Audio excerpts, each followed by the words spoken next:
অনুরাগের ছোঁয়ায় আজকের পর্বে দেখা যায় সেনগুপ্ত বাড়ি থেকে প্রচণ্ড আপসেট হয়ে ফিরে আসে। দীপা তখন মনে মনে ভাবে আজকের ঘটনায় মা অনেক কষ্ট পেয়েছে, মায়ের সঙ্গে কথা বলে একটু মনটা হালকা করি। এই জন্য রূপা যখন কথা বলতে যায় দীপা তখন বলে, রূপা আমি একটু একা থাকতে চাই। অপরদিকে কৃষ্ণ বলে যে আমি বাড়ি যাচ্ছি। রূপা বলে চলে যাচ্ছ তুমি? দেখতে পাচ্ছ না মায়ের এই অবস্থা, আমি কি করে মাকে একা সামলাবো? আমি কি মাকে একা সামলাতে পারবো না। অপরদিকে দীপা বলে সরি কৃষ্ণ, আমাদের জন্য তোমাকে অপেক্ষা করতে হলো। কৃষ্ণ বলে না না মা, আমি ঠিক আছি, আমি তো এখানে বসেই ছিলাম, কোনো অসুবিধা হয়নি। অপরদিকে দীপা বলে যে কিচ্ছু ঠিক হচ্ছে না, ডাক্তারবাবু দিন দিন অসুস্থ হয়ে পড়ছে। রূপা বলে মা আমি তো ওষুধটা পাল্টে দিয়েছিলাম, তাহলে এখন তো সব কিছু ঠিক হওয়ার দরকার। দীপা বলে এতে কাজ হবে না, আমাদেরকে অন্য কিছু ভাবতে হবে, তার সঙ্গে এটাও আমাদেরকে জানতে হবে নাকি রুডি কেন ভয় দেখায়। কৃষ্ণ বলে যে হয়তো বা রুডির কথা ভাবে সোনা বেশি, তার জন্যই। বলে না না, এটা হতে পারে না, এর মধ্যে নিশ্চয়ই কুন্তলার হাত আছে, আর সেটা আমাদেরকে জানতেই হবে। অপরদিকে দেখা যাবে সোনা দীপার ওই ব্যবহারের কথাগুলোই মনে করতে থাকে আর প্রচণ্ড রেগে যায়। এদিকে কাকিয়া কান্না করতে থাকে আর সেই সমস্ত দেখে বলতে থাকে যে ওই দীপা প্রচণ্ড খারাপ, মহিলাটা যতবার আমার জীবনে এসেছে ততবার আমার জীবনটা একদম শেষ করে দিয়েছে, এখন তো বাড়ির বড়দেরকেও অপমান করছে। অপরদিকে কুন্তলা তখন বলে হ্যাঁ সোনা, তোমার মা ওই রকমই, তোমাদেরকে শান্তিতে কখনোই থাকতে দেবে না, ওরা তো মা মেয়ে দিব্যি বেশ আছে। উর্মি বলে হ্যাঁ সোনা, তোমার মা তো এখন অবিনাশকে পেয়ে গিয়েছে, আর রূপার জীবনেও তো রং ফিরে এসেছে, তারা সবাই অনেক খুশি, তোমার জীবনের রংটাই কেড়ে নিয়েছে। কাকিয়া বলে সোনা আমি কি করেছিলাম, আমি এই বয়সে এসে আমাকে এসব শুনতে হবে, আমি কখনো ভাবিনি। এই পরিবারকে আমি সব কিছু দিয়েছি, কিন্তু আমি কিছুই পাইনি, আমি চলে যাব, এখান থেকে চলে যাব, এই পরিবারে আমি আর থাকবো না। উর্মি বলে কাকিয়া কোথায় যাচ্ছ তুমি, এই পরিবারকে ছেড়ে তুমি কোথাও যাবে না। তো সোনা বলে যে হ্যাঁ দিদিভাই, তুমি অন্যের কথাগুলো কেন শুনবে, বলে আমি মায়ের কাছে যাবো, আর গিয়ে বলবো ও যেন এই বাড়িতে আর না আসে। তখন কুন্তলা বলে না তুমি কোথাও যাবে না, কিন্তু সোনা কারো কথা না শুনেই দীপার কাছে ছুটে চলে যায়। বলে এবার কি হবে, সোনা তো শুনলো না কারো কথা।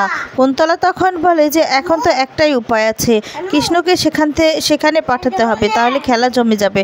এই বলে আনন নম্বরে কৃষ্ণকে ফোন করে। অপরদিকে দীপা তার লাইব্রেরিতে যখন বসে থাকে ঠিক তখনই সোনা চলে আসে, আর তারপর দেখা যাবে সোনাকে গিয়ে জড়িয়ে ধরে আর বলে সোনা মা তুই তোর মায়ের কাছে এসেছিস। সোনা দীপাকে দূরে সরিয়ে দেয় আর তখন বলে যে এখানে আমি তোমার সঙ্গে আধিক্যতা করতে আসিনি, আমি এটা বলতে এসেছি তুমি ওই বাড়িতে আর কখনো যাবে না, থাকো না তুমি তোমার রূপাকে নিয়ে সারাক্ষণ শুধু রূপা আর রূপা। দীপা বলে চুপ কর সোনা, অনেক হয়েছে, তবে আমাকে ভুল বুঝে যাবি, একবার ভাবতো রূপা কি পেয়েছে, তুই তো বাড়ি পেয়েছিস, আর সেদিন তোর হাত ধরার কারণে রূপা জলের মধ্যে ভেসে যায়, তোর বোন কোথাও না কোথাও গিয়ে মানুষ হয়েছে, জীবনে কত কষ্টই করেছে তোর বোন, আর ভুল বোঝার কারণে তুই আমাকেও দূরে ঠেলে দিলি, তোর জীবনে এই ভুলগুলোর জন্য তুই আজকে শান্তি পাচ্ছিস না। সোনা বলে আচ্ছা তাহলে রুডিকে কেন তুমি মারলে, ও তো আমার হাজব্যান্ড ছিল। দীপা বলে যে হাজব্যান্ড কথাটা যতটা বলা সহজ, কিন্তু রুডি তোর হাজব্যান্ড ছিল আদৌ? ও তোর শাস্তি দেওয়ার জন্য তোকে বিয়ে করেছে, শাস্তি দেওয়ার জন্য বিয়ে করেছে। কুন্তলা তুই যাকে মা বলে ডাকিস তোর উপর কত অত্যাচার করেছে, সব কিছু কি তুই ভুলে গেছিস? এসব শুনে সোনা কান্না করতে থাকে আর বলে মা আমরা কি এভাবেই থাকবো? আর দীপা বলে যে না, আমরা আবার সব কিছু ঠিক করবো, সব কিছু ঠিক হয়ে যাবে। সোনা বলে ঠিক আগের মতো? দীপা বলে হ্যাঁ ঠিক আগের মতো। এই বলে জড়িয়ে ধরে আর বলে যে তার আগে অনেক দামি হচ্ছে, তুই আবার নতুন করে সব কিছু শুরু কর না, জীবনটা তো এভাবে ফেলে রাখতে পারিস না, তাই না? তোর তো গোটা জীবনটা পড়ে আছে। আর বলে যে কি পোশাক পরে আছিস তুই? আর ঠিক সময় রূপা আসে। রূপা এসে তখন বলতে থাকে যে মা এখানে হিংসুটি, আর তখন বলে হ্যাঁ। এরপর দীপা কাছে টেনে নেয়, তখন দীপার কাছে রূপা যায় আর গিয়ে তখন দুই মেয়েকেই জড়িয়ে ধরে রাখে দীপা আর কাঁদতে থাকে। ঠিক সেই সময় কৃষ্ণ আসে। কৃষ্ণ এসে বলতে থাকে সোনা তুমি এখানে? আর তখন কৃষ্ণকে দেখে রেগে যায় সোনা, ঠাসিয়ে গিয়ে একটা চর মারে আর বলে তুমিই তো সব কিছুর কারণ, সুখী আছো না, আর তোমরা আমাকে ঠকাচ্ছ। সোনা তো কিছুতেই নিজের রাগটা কন্ট্রোল করতে পারে না, তারপর দেখা যায় বলতে থাকে, তোমরা তো দেখছি অনেক সুখেই আছো, কিন্তু আমার সামনে তোমরা নাটক করছো। কাকি আর আমার শাশুড়ি ঠিকই বলে যে তোমরা অনেক সুখে আছো, শুধু আমাদেরকে শান্তিতে থাকতে দিচ্ছ না। তখন বলে যে সোনা তুমি ভুল বুঝছো, আমি আর রূপা একসাথে থাকি না। আর তখন সোনা তো কোনো কথা না শুনেই কৃষ্ণকে দুইবার চর মেরে দেয়। আর তখন বলে তুমি একদম কথা বলবে না, তোমার জন্যই আজকে এই অবস্থা আমার। আর তারপর দেখা যাবে বলতে থাকে, তুমি আমার জীবনটাকে একদম শেষ করে দিয়েছো।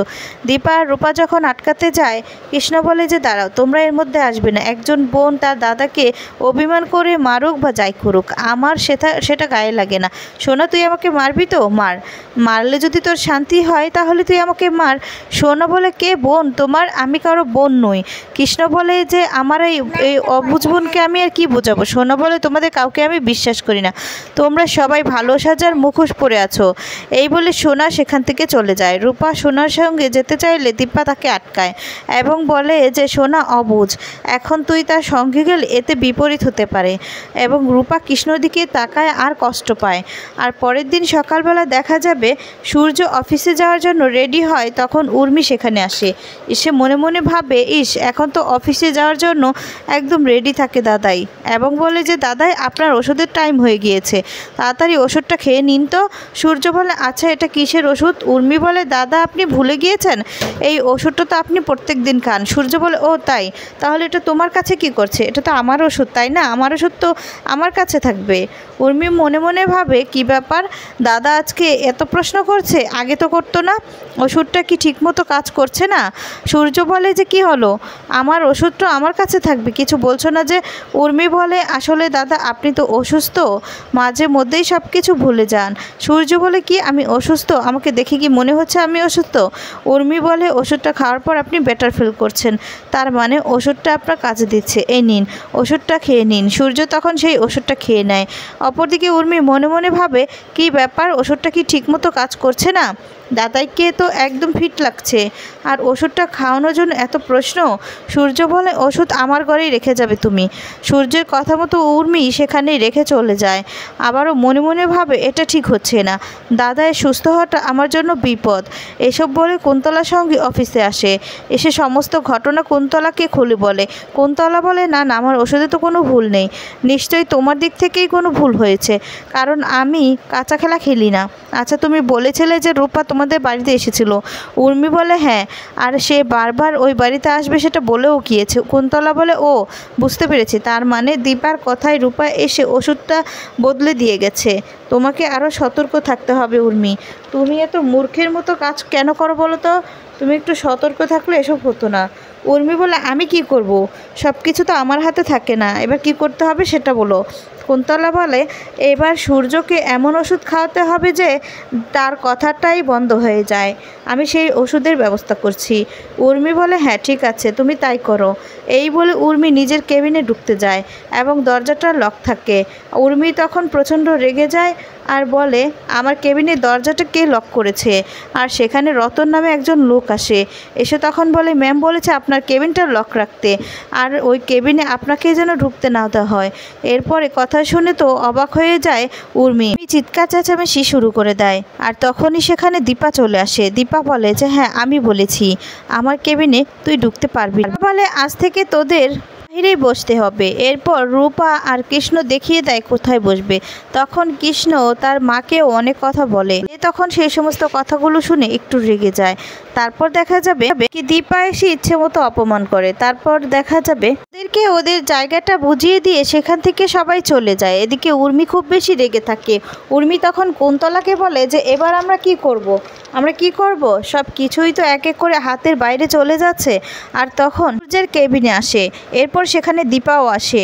আর তখন দেখা যাবে বলে দাদাই কথা বলতে চাই। এরপর বলে তোমার সাথে পরে কথা বলবো, আগে ওনার সাথে কথা বলবো। তখন সূর্য দীপার সাথে কথা বলে আর বলে যে স্টেশন আপনার সাথে আমি কোনো ডিল করতে চাই না। কথাটা শুনে দীপা চমকে যায় আর সূর্যের দিকে তাকায়।